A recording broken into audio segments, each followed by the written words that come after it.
السلام علیکم ورحمۃ اللہ وبرکاتہ۔ الف لام چینل کی طرف سے آج میں آپ دوستوں کو حضرت ایوب علیہ السلام کی دعا پڑھنا سکھاؤں گا، جو انہوں نے اپنی سخت بیماری کی حالت میں اللہ تعالیٰ سے یہ دعا مانگی تھی۔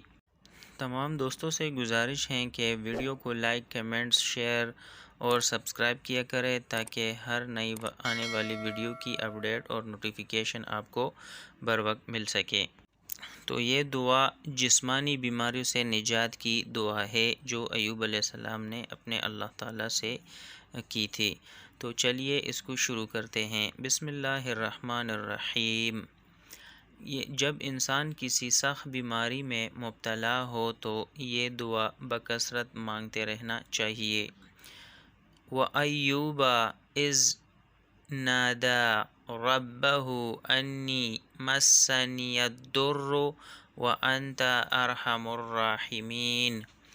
ایک دفعہ پھر سن لیں۔ وَأَيُّوبَ إِذْ نَادَى رَبَّهُ أَنِّي مَسَّنِيَ الضُّرُّ وَأَنْتَ أَرْحَمُ الراحمين۔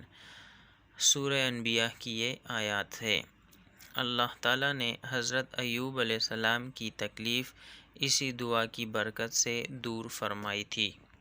اللہ تعالیٰ کے ہر امتحان پر جو ہے نا صبر کرنا چاہیے۔ اس کا ڈیٹیل چونکہ یہ ہے کہ سیدنا ایوب علیہ السلام کو اللہ تعالیٰ نے ہر قسم کی نعمتیں دے رکھی تھی اور وہ بہت شکر گزار بندے تھے۔ اللہ نے ان کے صبر کو آزمانے کے لیے تدریجاً سب نعمتیں چھین لیے اور جسمانی بیماریوں میں مبتلا کر دیا، لیکن پھر بھی ان کی زبان سے ناشکری کا ایک لفظ بھی نہ نکلا۔ آخر کار جب تکلیف حد سے بڑھ گئی تو 18 سال کی آزمائشوں کے بعد یہ دعا فرمائی تو اللہ تعالیٰ نے قبول فرمائی اور دوبارہ دولت اور صحت سے نوازا۔ تو ہمیں بھی جب کوئی غم یا کوئی بیماری پہنچے تو اس پہ ہمیں صبر کرنا چاہیے۔ اس ایوب علیہ السلام کی تمام زندگی کو دیکھ کر ہمیں بھی صبر کرنا چاہیے۔ اللہ تعالیٰ بڑے انعامات سے دے دیتا ہے پھر۔ السلام علیکم ورحمۃ اللہ وبرکاتہ۔